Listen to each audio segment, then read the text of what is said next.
조금 전에 그 소개한 우리 홍혜정 자매님은 1988년에 처음 만났습니다. 자매님이 26살 되었을 때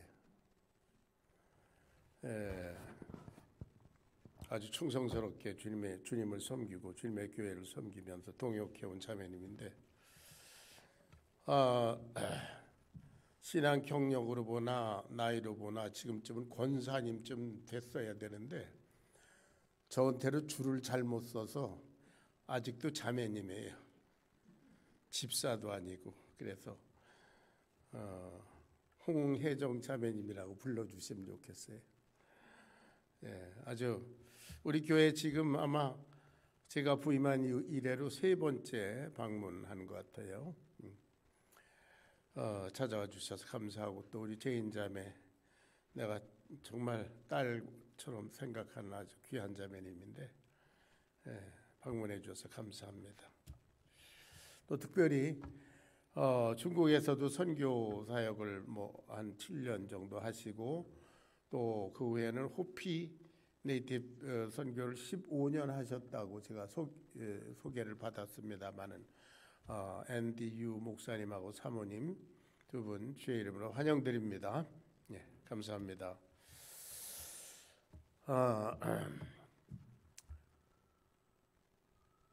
창세 이후로 이 세상에 사람으로 태어난 그런 존재 중에서 가장 복된 사람이 누굴까요?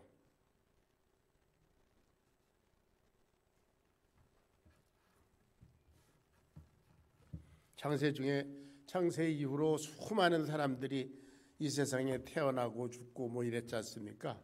그 중에서 가장 복된 사람 누굴까요?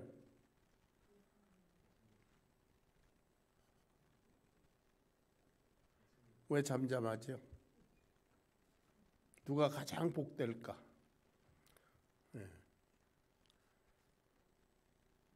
누군 것 같아요?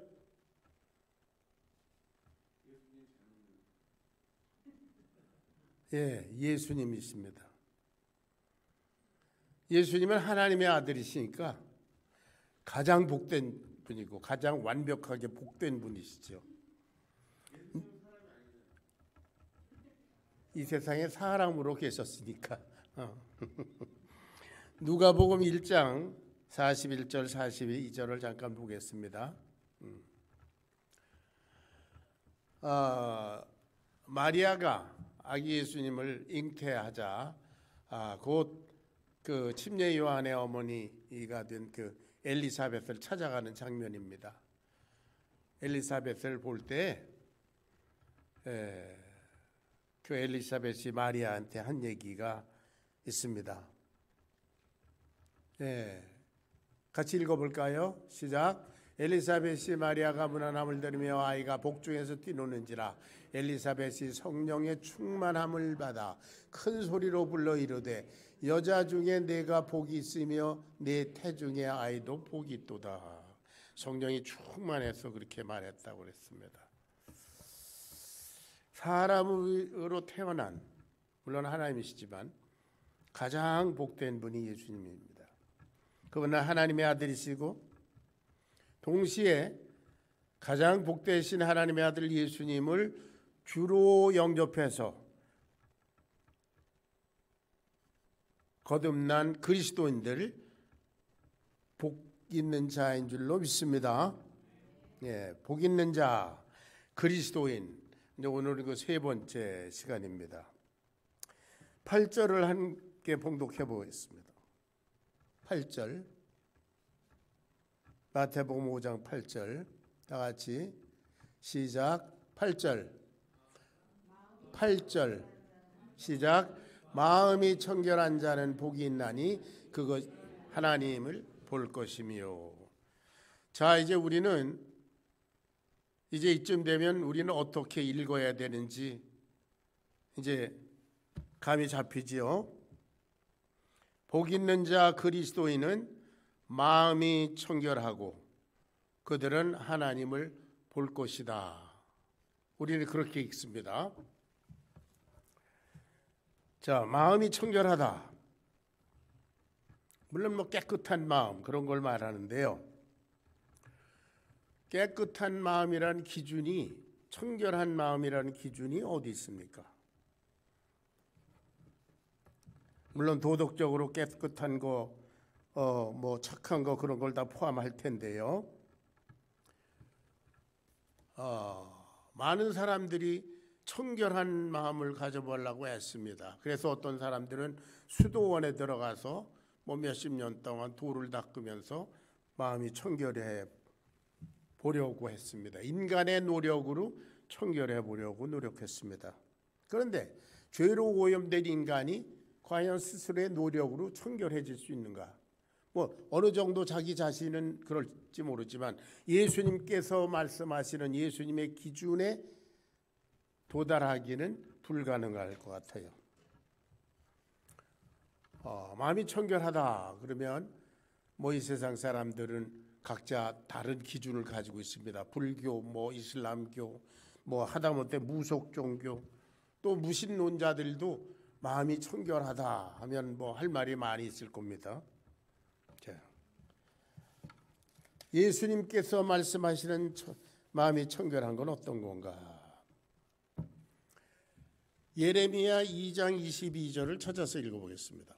예레미야 2장 22절 다 같이 하나님 말씀입니다. 시작. 말씀이니라 내가 제물로 스스로 씻으며 내가 많은 비누를 쓸지라도 내 죄악이 내 앞에 그대로 있으리니 그랬어요. 하나님 보시기에는 아무리 열심히 돌을 닦고 깨끗하게 해보고 인간적인 모든 좀 수고와 노력을 다 해봐도 넌 여전히 죄인이야 내가 볼 때. 그렇다는 거죠.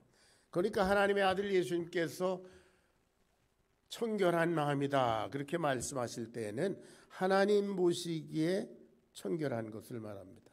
하나님의 기준입니다. 예수님 앞에서 이 말씀을 듣던 사람들은 대부분 다 이스라엘 사람들이잖아요. 그러니까 그 사람들은 예수님께서 마음이 청결한 자는 복이 있다. 거기까지는 이해가 되는데 그들은 하나님을 볼 것이다. 그러니까 이스라엘 사람들이 어떻게 생각했겠어요? 그 구약성경을 믿는 그들은 죄인이 하나님을 보면 어떻게 됩니까? 죽습니다. 그런데 저 청년이 어떻게 해서 하나님을 본다고 말하나? 뭐 이해가 잘 안 됐을 거예요. 그리고 얼마나 청결해야 하나님을 보고도 안 죽을 수 있나? 뭐 여러 가지 생각이 많았겠지요. 그래서 주님께서 말씀하시는 청결이란 어떤 건가? 그리고 주님께서 말씀하시는 하나님을 본다는 것은 어떤 건가? 한번 생각해 보기를 바랍니다. 하나님은 종종 당신의 백성들을 향해서 너희가 음란하다, 부패하다, 폐괴하다, 패역하다 뭐 이런 말씀을 많이 하셨습니다. 그때 이스라엘 백성들의 형편이 어땠냐면 하나님도 믿고 하나님도 경배하고 이방신도 믿고 그런 이중적인 신앙생활을 할 때에 하나님이 그렇게 표현하셨어요. 너희가 음란하게 이방신을 섬긴다.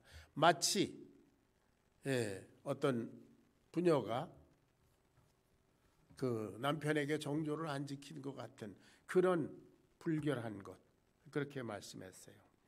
그래서 고린도후서 11장 2절에 보면 바울 사도가 고린도 교회에게 이렇게 말합니다. 내가 하나님의 열심으로 열심 내노니 내가 너희를 정결한 처녀로 한 남편 그리스도께 드리려고 중매한다 그랬습니다. 그러니까 가장 정결하시고 고결하신 예수님의 신부가 되는 게 어느 정도 정결해야 되는가 한번 생각하게 하는 말씀입니다. 자, 결론적으로 마음이 청결한 자, 하나님 보시기에 예수님의 기준에 마음이 청결한 자는 누구밖에 없어요? 네, 그렇죠. 예수님밖에 없습니다. 그러니까 예수님의 마음, 그것이 예수님 보기에 청결한 마음입니다. 자, 우리 그리스도인들은 예수님을 모시고 사는 사람들입니다.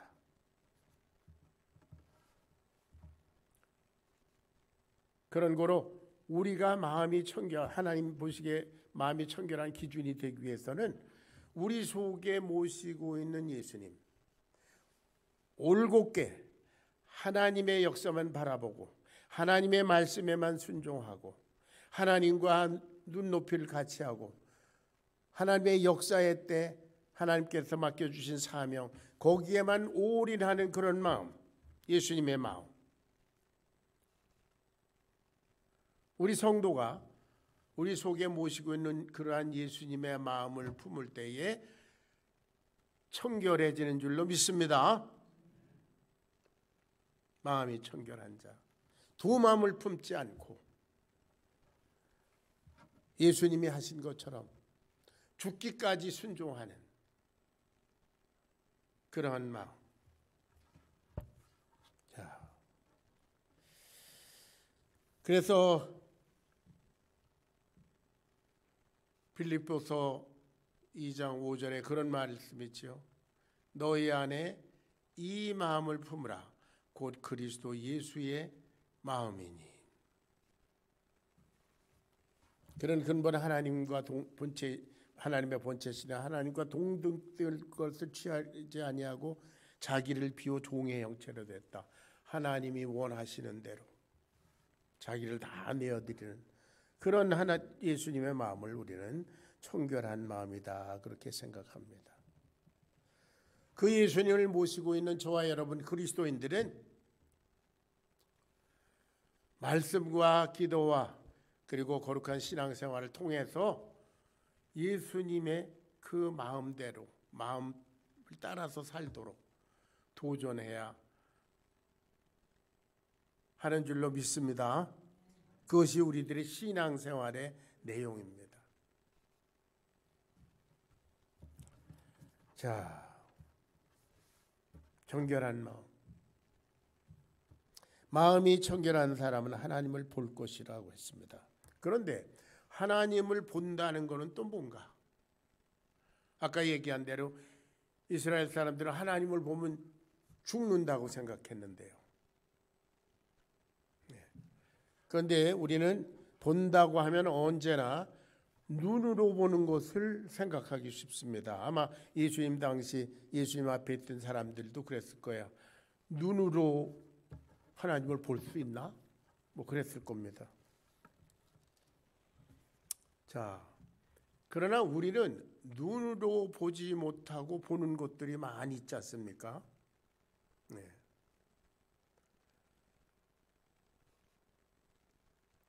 눈으로도 보지만 그건 뭘 봐요? 사물 뭐 이렇게 보죠. 빛을 통해서.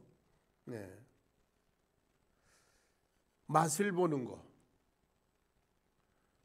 맛은 혀로 봐야지 눈으로 보지 않지 않습니까? 또 뭐 소리를 들어보는 거. 그것도 보는 거죠. 귀로 보는 거죠. 들어보자. 또 만져본다. 귀도 안 들리고 눈도 그렇고 뭐 코로 냄새도 못 맡는 그런 사람이 있다면 이렇게 터치해보는 거예요. 손으로 만져보는 거죠. 보는 방법이 여러 가지가 있습니다. 사물을 느끼고 경험하는 것이 여러 가지가 있어요. 네. 느껴보는 게 있죠. 마음으로 느끼는 거. 사랑, 소망, 은혜, 감동, 그런 것들은 마음으로 느끼는 것들입니다. 그 다음에 깨달아 보는 거, 깨달음을 통해서 보는 거 있지 않습니까? 천국, 예수님, 하나님, 구원, 하나님의 용서의 사랑, 이런 것들은 깨달아서 볼 수 있는 것들입니다. 자, 요한복음 14장 8절부터 11절까지 조금 길지만 한번 읽어보겠습니다. 빌립이라고 하는 우리 신앙의 선배가 예수님에게 이렇게 말씀합니다.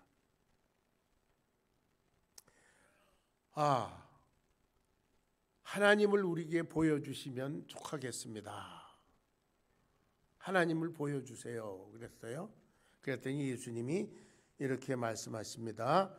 8절부터 11절까지 다 같이 읽겠습니다. 시작. 예수께서 가라사대 빌립아 내가 이렇게 다 같이 시작. 8절. 빌립이 이르되 주여 아버지를 우리에게 보여주옵소서 그리하면 족하겠나이다. 예수께서 이르시되 빌립아 내가 이렇게 오래 너와 함께 있으되 내가 나를 알지 못하느냐? 나를 본 자는 아버지를 보았거늘 어찌하여 아버지를 보이라 하느냐? 내가 아버지 안에 거하고 아버지는 내 안에 계신 것을 네가 믿지 아니하느냐?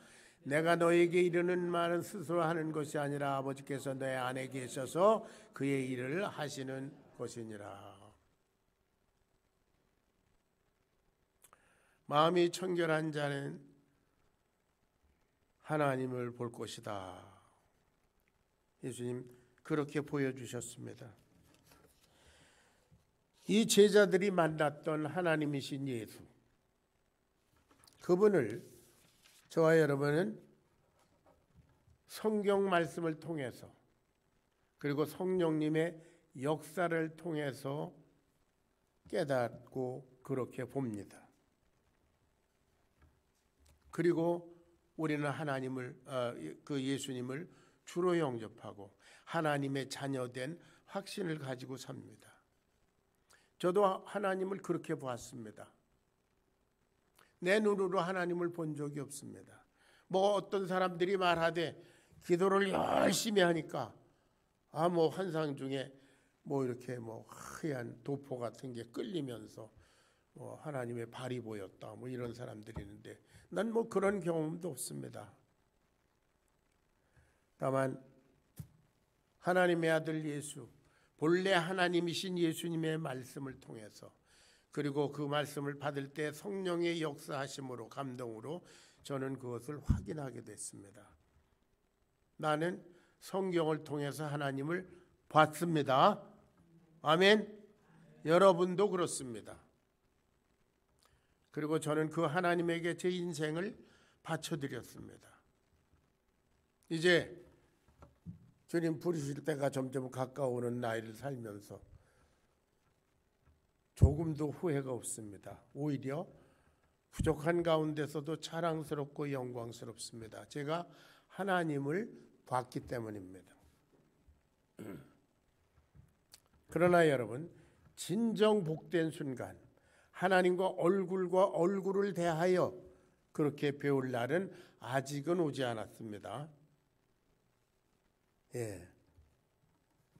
그때 그 순간을 기다리면서 우리는 오늘도 마라나타, 주 예수여 어서 오시옵소서, 이렇게 하면서 우리 인생길을 가는 줄로 믿습니다. 할렐루야. 여러분 주님 빨리 뵙기를 원하십니까?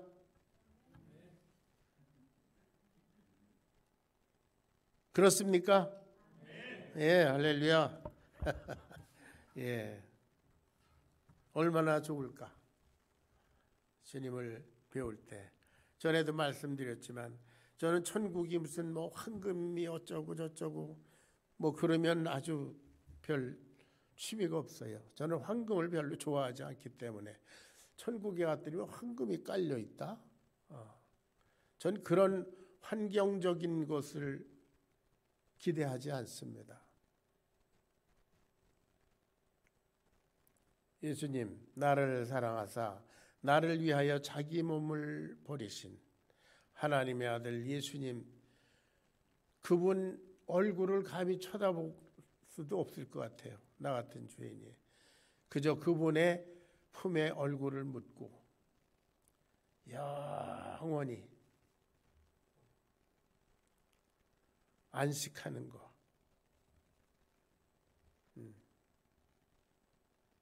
제가 기대하는 하나님 나라는 그렇습니다. 그분의 품에 영원히 안겨 있는 거. 자, 그날이 언제 올지 모르지만 그날을 염두에 두고 오늘을 전진하시는 여러분 되시기를 축원합니다. 예, 그 다음에 화평케 하는 자는 복이 있나니 저희가 하나님의 아들이라 일컬음을 받을 것이며. 화평케 하는 자. 자, 우리는 이렇게 읽습니다. 복 있는 자, 곧 그리스도인은 화평케 하는 자이며 그들은 하나님의 아들이라 일컬음을 받을 것이다. 화평, 반대말은 불화지요. 네, 불화. 지옥의 분위기가 아마 불화인 것 같습니다. 화평이 없는 것, 불화. 우리가 어떤 가정을 이렇게 방문을 해봐도 그 가정이 불화하고 있으면 그 분위기가 나까지 주눅을 들게 하는, 그게 바로 지옥인 것 같아요. 예. 화평. 이 화평이란 말도 성경 안으로 들어오면 성경적인 용어로 바뀌죠. 세상에는 화평케 하는 자, 뭐 노벨 평화상을 타는 자, 뭐 이런 것들을 생각하기 쉽고요. 화해를 잘 붙이는 자, 모든 사람하고 좋은 관계를 맺는 사람, 뭐 이렇게 생각하기 쉽습니다. 그러나 그건 세상적인 기준이고요.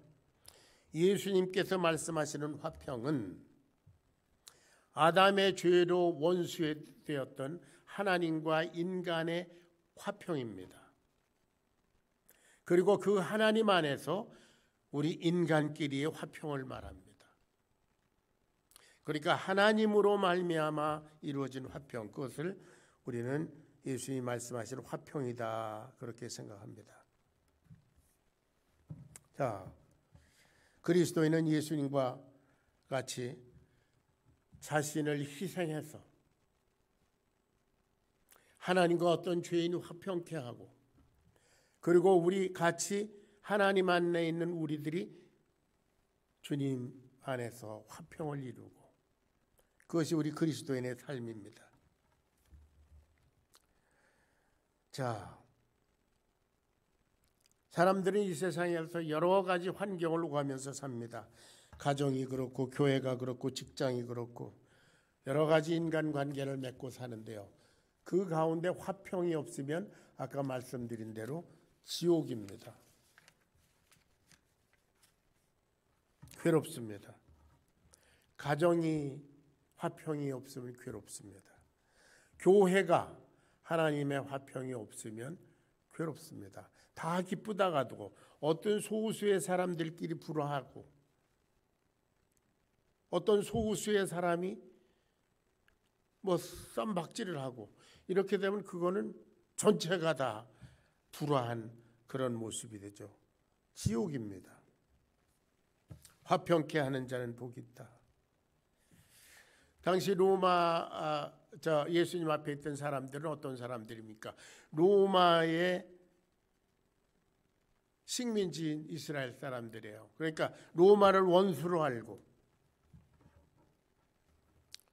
그들을 수탈하는 로마에 대해 원수 감정을 가지고 있는,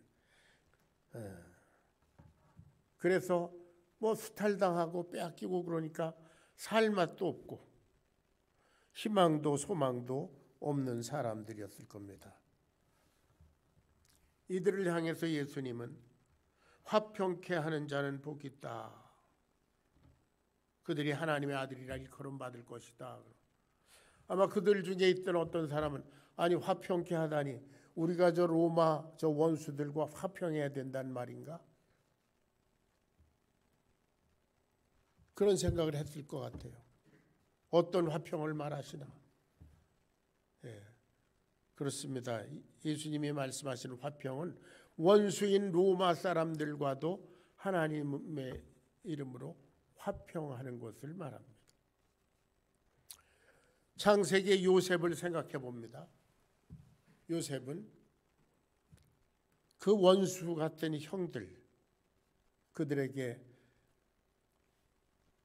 때문에 팔려서 아주 모진 고난을 당했습니다. 종살이를 하다가 왕의 감옥에 갇히고, 원수 중에 원수가 형들입니다. 그런데 총리가 됐죠. 형들이 찾아왔습니다. 원수를 갚을 아주 좋은 찬스가 왔어요. 그런데 요셉은 당신들이 나를 팔아먹었다는 사실로 걱정하지 마라. 하나님이 당신의 뜻을 이루시기 위해서 당신들을 시켜서 나를 애굽에 파는 것이 먼저 보낸 것이다. 그는 원수인 형들을 직접 보지 않았습니다. 그가 원수인 형들의 얼굴을 이렇게 봤으면 그저 총리인데요. 다 그냥 갖다 어떻게 하고 싶었을 거예요. 그러나 그들은 하나님은 내게 왜 이런 일을 하셨을까? 하나님을 통해서 형들을 재해석해 봤어요. 저 사람들은 도대체 뭔가? 동생한테 못할 짓을 하는 저 사람들은 도대체 뭔가요? 하나님을 통해서 재조명하고 재해석해 보니까 하나님께서 나를 이 땅에 먼저 파송하시려고 도구로 쓰셨구나. 하나님을 쳐다보니까 용서가 됐습니다. 그래서 화평이 이루어졌습니다. 예수님께서 말씀하시는 화평은 하나님과 죄인 간의 화평이고, 그리고 하나님 안에서 우리 죄인들끼리의 화평을 말합니다. 이 세상 모든 불화의 관계성에는 그 배후에는 사단이 있습니다. 사단이 인간과 인간을, 성도와 성도를, 부모 자식 간을, 부부 간을 불화하게 해서 지옥처럼 만들려고 하는 거죠. 창세기 3장에 보면은 아담의 죄로 인해서 땅이 저주를 받았다 그랬어요. 저와 여러분 지금 이 저주받은 세상에 살고 있습니다. 그런 거로 쉽게 불화하고 쉽게 지옥 같은 환경을 만들 수 있습니다. 여러분 보세요. 지금도 우크라이나에서 그 무고한 사람들이 죽어가고 있는데요.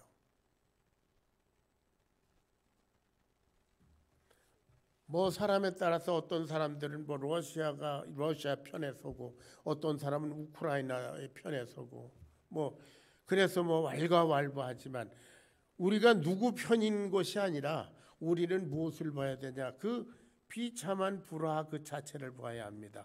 그 배후에는 마귀가 있습니다. 여러분, 이 저주받은 세상에서는 진정한 평화가 없습니다.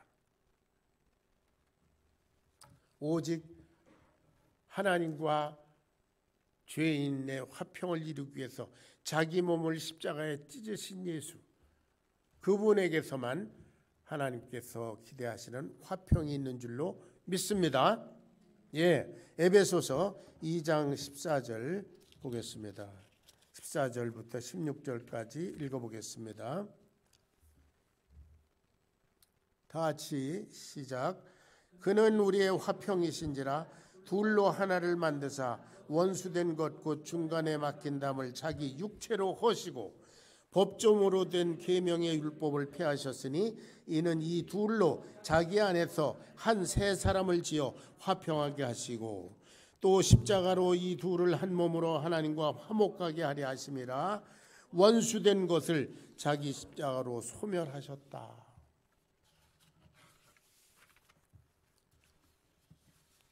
그 예수님께서 하시는 말씀입니다. 화평케 하는 자는 복이 있다. 오직 예수님으로 말미암아 우리 가운데 이루어지는 그 분위기가 화평인 줄로 그렇게 믿으시기 바랍니다.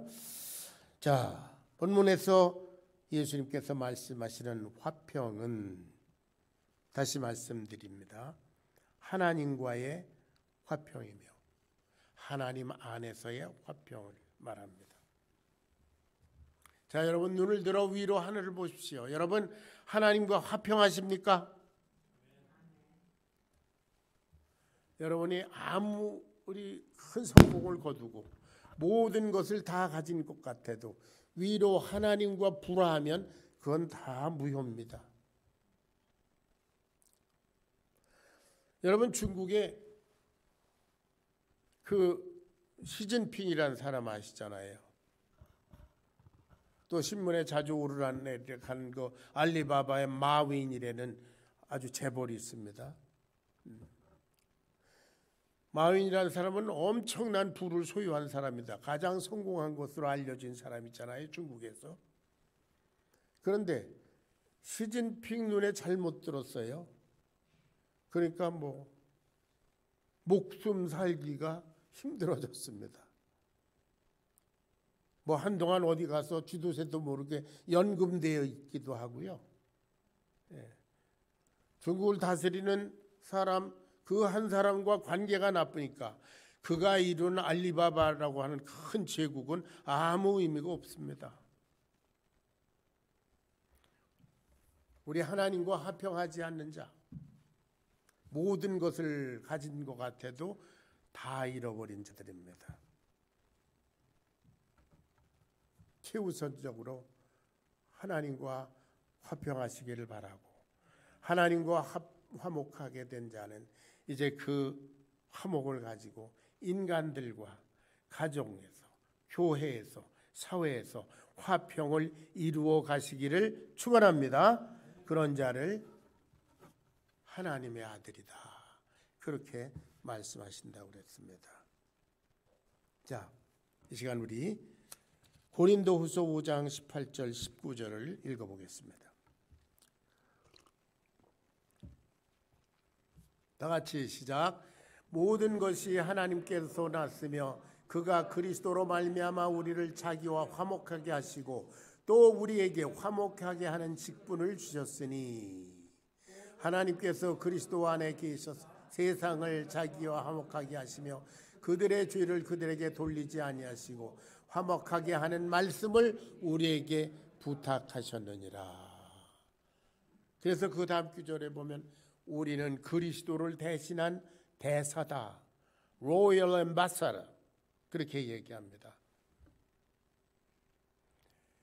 하나님과의 죄인의 화평을 이루기 위해서 당신을 스스로 희생하신 예수, 우리는 그분을 모시고 있는 거로 그분의 사역을 이제 대리해서 이 세상으로 하여금 하나님과 화평하라, 이렇게 합니다. 그게 뭐예요? 그게 선교고 그게 전도인 줄로 믿습니다. 그렇게 세상 죄인들과 하나님과 화평케 하는 그런 거룩한 하나님 나라의 역사에 저와 여러분은 대사로 부르심을 받은 사람들입니다. 로열 엠바서더, 왕 중의 왕이신 우리 하나님의 대사. 저와 여러분의 남은 생애가 하나님과의 화평을 계속 유지하면서 그 하나님 안에서 우리 서로 화평하고, 그리고 믿지 않는 사람들, 하나님과 불화관계, 원수관계에 있는 사람들을 화평케 하는 자들로서 그런 사역을 감당함으로 말미암아 하나님의 아들로서의 본분을 다하시기를 축원합니다. 기도하겠습니다. 고마우신 아버지, 마음이 청결한 자는 복이 있다고 하셨습니다. 그리스도인은 청결한 마음의 소유자신 주님을 모시고 사는 자, 화평케 하는 자는 복이 있다고 하셨습니다. 화평의 대사이신 그리스도 예수를 모시고 사는 저희들입니다. 주님 부르실 그날까지 이 세상을 향해서 화평의 복음을 선포하는 하나님의 아들, 딸들 되기를, 그 사명을 충성스럽게 감당하기를 간절히 기도합니다. 저희들에게 귀한 사역을 맡겨주신 하나님을 찬양드리며 예수님의 거룩하신 이름 받들어 간절히 기도하옵나이다. 아멘.